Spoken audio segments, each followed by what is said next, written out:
Paul. Yes. I think they're going to talk to somebody else. Coach. Now, see this Fair Debt Protection Act? Yes. Did you know child support is a debt, a jailable? Well, what if the judgment did not take into consideration the actual circumstances of the parties named? Coach. Now, I know being a homeless person, you would have thought they would have issued it for $250 a month, but did they? Pooch. You tried to explain that to child support services, and they're like, well, if the judge issued it, we're just going to enforce the judgment. And it's a written obligation that I have to support my sons without any due process rights to myself, without any notice of court hearings, without having a dissolution of marriage, and with you arresting me at the same moment as serving me the dissolution of marriage. Oh, and they don't have to listen because it's a judgment of the court. I think it does violate the Fair Debt Collections Act because it is a debt, isn't it? I owe the state of Washington. Ooh. Well, listen, Judge, if you don't give me notice of court hearings, how am I going to explain that I'm a homeless man?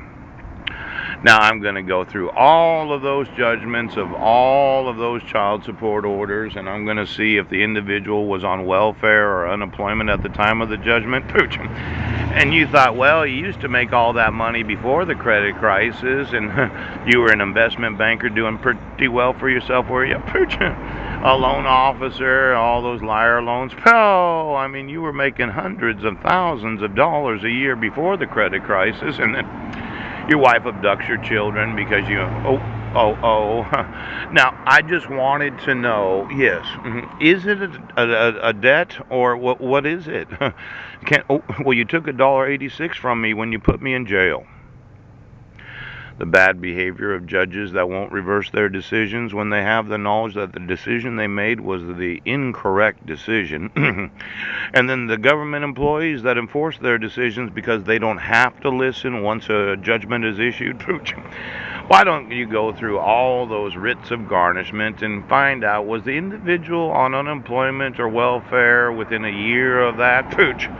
And did you take into consideration that your judgment of $40,000 while living in a homeless shelter in January, of 2011, while being on welfare, there was no possible way I could pay that judgment, would there? You're going to charge me 12% a year.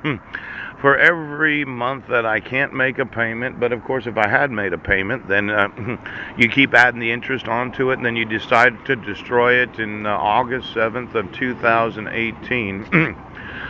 Now, I'm going to need to know, okay, that unsecured debt, pooch, is it the judgment of the court from the time of charge-off from the credit card company?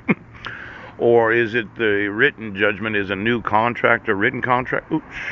I'm going to go through every citizen of this great nation, and if any judge made a bad behavior decision because they thought, well, I still get paid even when you lost your house to foreclosure. Yes. Even when you're living in a homeless shelter, right? I'm getting paid as a judge no matter what I do, so I don't really give a fuck about you as a citizen. Poop.